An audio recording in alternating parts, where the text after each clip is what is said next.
నమస్తే welcome to Disha TV Telangana రాష్ట్రంలోని ఇల్లు లేని వారికి ఇల్లు అందించే లక్ష్యంతో ఇందిరమ్మ ఇళ్ల పథకాన్ని అయితే రాష్ట్ర ప్రభుత్వం ప్రారంభించింది.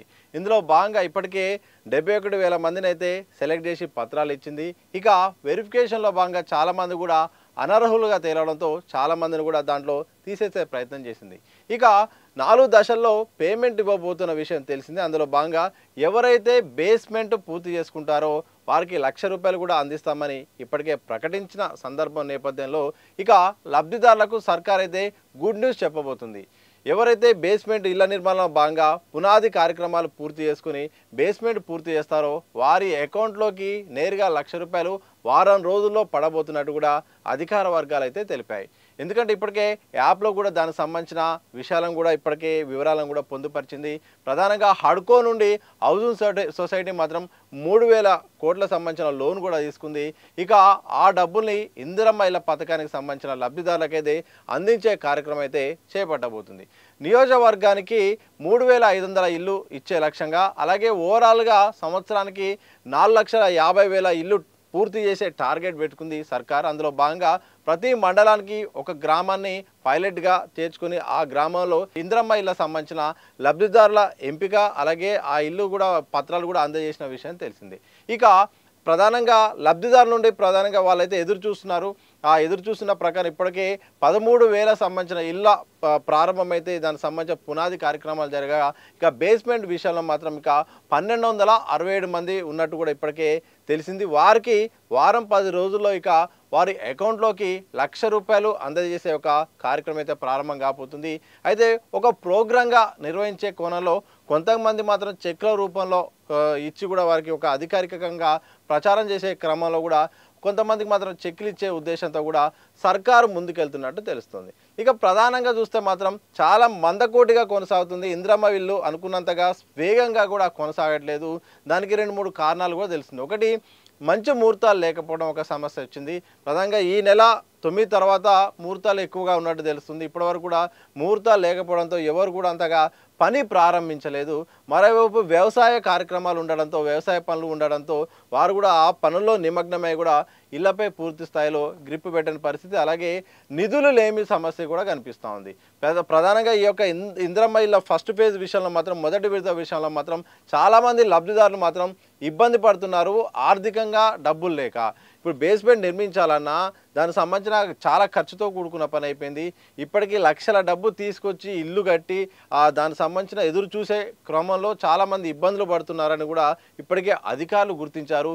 ఎవరైతే జాగా లేకున్నప్పటికీ, దివ్యాంగులు అయినప్పటికీ, పేదవాళ్ళు అయినప్పటికీ, ఆర్థికంగా ఇబ్బంది ఉండి బేస్మెంట్ కట్టలేని పరిస్థితిలో ఉన్న వారికి మాత్రం ఇకపై అలాంటి వారిని గుర్తించి స్వయం సహాయక సంఘాల ద్వారా వారికి రుణాన్ని అందించేలా కూడా హౌసింగ్ కార్పొరేషన్ అయితే సిద్ధమవుతుంది. దానికి సంబంధించిన ఆదేశాలు కూడా ఇప్పటికే జారీ చేసింది. అంటే ఒక స్వయం సహాయక సంఘాలు, ఒక ఎగ్జాంపుల్ ₹1,00,000 వాళ్ళు ఎవరైతే లబ్ధిదారుకు ఉంటుందో ఆ లబ్ధిదారునికి ₹1,00,000 అందజేస్తారు. తద్వారా ఆ యొక్క ఇందిరమ్మ ఇల్లు సంబంధించిన నిర్మాణ పనులలో వాళ్ళు ఉంటారు.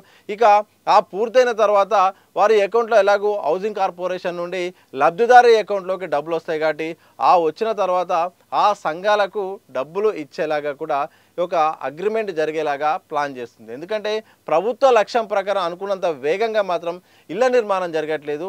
నిధుల సమస్యతో చాలామంది లబ్ధిదారులు కూడా ఇబ్బంది పడుతున్నారు. సొంతంగా ముందు డబ్బులు పెట్టుకొని తర్వాత ప్రభుత్వం నుండి వచ్చే ఎదురు చూసేంత పరిస్థితి లేని సందర్భంలో అధికారులు యొక్క విషయాన్ని గుర్తించి ఇకపై ఇక స్వయం సహాయక సంఘాలైన డ్వాక్రా కానీ ఇతర సంఘాల ద్వారా కూడా లబ్ధిదారులకు ఆర్థిక చేయూత అందించేలాగా కూడా ప్రణాళికలు సిద్ధమవుతున్నాయి. ఇక ఇళ్ల నిర్మాణం విషయంలో అధికారులు కూడా చాలా సీరియస్గా ఉన్నారు.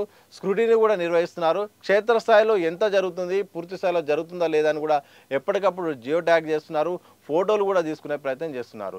ఇక 65,000 వరకు మాత్రం ప్రస్తుతానికైతే టార్గెట్ అని తెలుస్తుంది. 71,000 గుర్తించినప్పటికీ కూడా చాలామంది కూడా అనాసక్తిగా ఉండడం, పూర్తి స్థాయిలో ఫీల్డ్ వెరిఫికేషన్ చేసినప్పుడు కొంతమందిని అనర్హులుగా తేల్చడంతో ఇక లబ్ధిదారుల సంఖ్య కూడా తగ్గింది.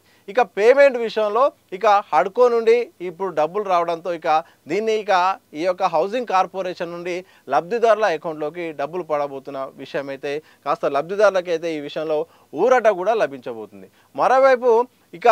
మరోవైపు ఈ ప్రధానంగా ఏదైతే ఈ ఇందిరమ్మ ఇళ్ల విషయంలో మాత్రం చాలా మంది కూడా ఒకటే విషయం జాగా ఉన్న వాళ్ళకే మొదటి ప్రాధాన్యత ఇచ్చారు. ఇక సెకండ్ ఫేజ్లో భాగంగా జాగా లేని వారికి కూడా అత్యధిక ప్రాధాన్యత ఇవ్వడానికి ప్రభుత్వం సిద్ధమవుతుంది. ఆ విషయంలో కూడా తగు చర్యలు తీసుకోవాలని కూడా అధికారులు చెప్తున్నారు. ఇలా ఇందిరమ్మ ఇళ్ల విషయంలో ఏదైతే లబ్ధిదారుల నుండి పెద్ద ఎత్తున కూడా అభ్యంతరాలు వస్తాయో, ఏదైతే ఫీల్డ్ లెవెల్లో సమస్యలు ఉంటాయో దాన్ని గుర్తించి కూడా ముందడుగేయాలని కూడా చెప్తుంది. ఇక మొదటి దశలో భాగంగా ఏదైతే మండలానికి ఒక గ్రామాన్ని తీసుకోవడం జరిగింది. తద్వారా మండలంలో ఒక గ్రామంలోనే ఈ యొక్క ఇందిరమ్మ ఇళ్ల నిర్మాణం జరుగుతుంది.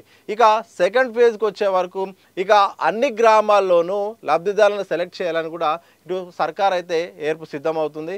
ఇప్పటివరకు పైలట్ ప్రాజెక్టులో భాగంగా మొదటి దశలో భాగంగా ముందుకెళ్తుంటే ఇక సెకండ్ ఫేజ్కి వచ్చే వరకు మాత్రం ఎక్కువ మందికి అన్ని గ్రామాల్లో ప్రణాళికలు ఏర్పాటు చేసేలాగా అక్కడ ఇల్లు నిర్మించేలాగా సిద్ధం అవడానికి కూడా సర్కార్ సిద్ధమవుతుంది. ఇలా మొత్తానికి ఈ సంవత్సరంలో మాత్రం 4,50,000 మందికి ఎట్టి పరిస్థితుల్లోనూ ఇల్లు నిర్మించేలా లక్ష్యంగా పెట్టుకుంది.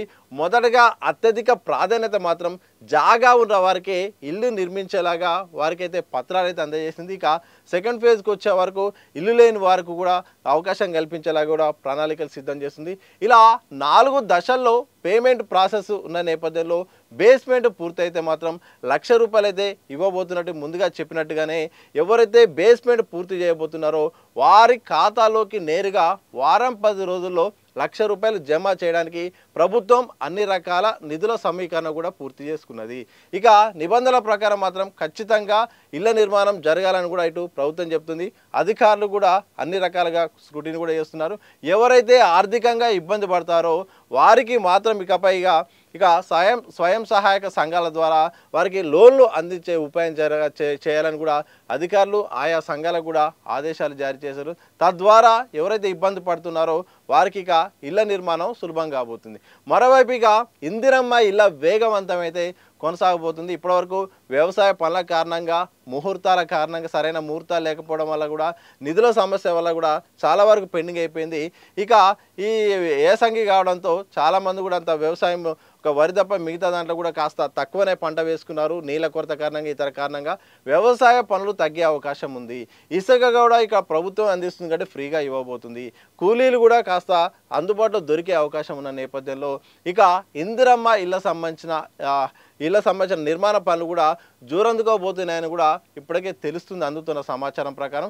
ఇక అధికారులు కూడా పెద్ద ఎత్తున నిధుల సమీకరణ అవసరం ఉంటుంది. నెక్స్ట్ ఇక వచ్చే ఈ నెల చివరికల్లా ఇప్పటివరకు 1,200 మంది ఉంటే మరో 1000 మంది బేస్మెంట్ కూడా పూర్తి చేసుకునే అవకాశం ఉంది. దానికి కూడా నిధులు అవసరమవుతాయని కూడా అధికారులు గుర్తించారు. అలా మొత్తానికైతే మాత్రం సొంతింటి కళ అందించే లక్ష్యంతో తెలంగాణ ప్రభుత్వం అయితే మాత్రం ఇళ్ల నిర్మాణానికి ప్రాధాన్యత ఇస్తుంది. 4 దశల్లో కూడా ఇప్పటికే పేమెంట్ ఇవ్వాలని కూడా సూచిస్తుంది. ప్రస్తుతానికి ఈ సంవత్సరం ప్రకారం నియోజకవర్గానికి మొదటి విడతలో భాగంగా మండలానికి ఒక గ్రామాన్ని సెలెక్ట్ చేసుకుంది.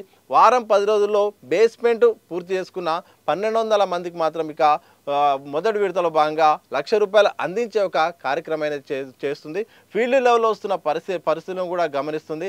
అధికారులు కూడా ఎవరైతే ఇబ్బంది పడుతున్నారో వారికి ఆర్థిక సాయం అందించేలాగా స్వయం సహాయ సంఘాలకు కూడా ఇక సాయం చేసేలా కూడా వాళ్ళకు ఆదేశాలు కూడా ఇచ్చింది. ఇక సెకండ్ విడత మాత్రం ఈసారి మాత్రం ఎట్టి పరిస్థితుల్లోనూ ఒకే గ్రామం కాకుండా మండలంలోని అన్ని గ్రామాల్లో కూడా అర్హులైన వారికి ఇక ఇళ్ల నిర్మాణానికి సంబంధించిన పత్రాలు అందజేయాలని కూడా సర్కార్ అయితే యోచిస్తుంది. ఇలా మొత్తానికి మొదటి దశలో భాగంగా పేమెంట్లో భాగంగా బేస్మెంట్ పూర్తి చేసుకున్న వారికి అయితే మాత్రం పేమెంట్ ఇవ్వడానికైతే హడ్కో నుండి 3,000 కోట్లు ఇప్పటికే దీని హౌసింగ్ కార్పొరేషన్కి అయితే వచ్చాయి. ఇక ఆ కార్పొరేషన్ నుండి ఇక నేరుగా లబ్ధిదారుల అకౌంట్లోకి మరికొద్ది రోజుల్లో ఇందిరమ్మ ఇళ్ల నిర్మాణానికి సంబంధించిన డబ్బులు అయితే మాత్రం జమ కాబోతున్నట్టు ప్రభుత్వ వర్గాలు అయితే మాత్రం తెలుపుతున్నాయి.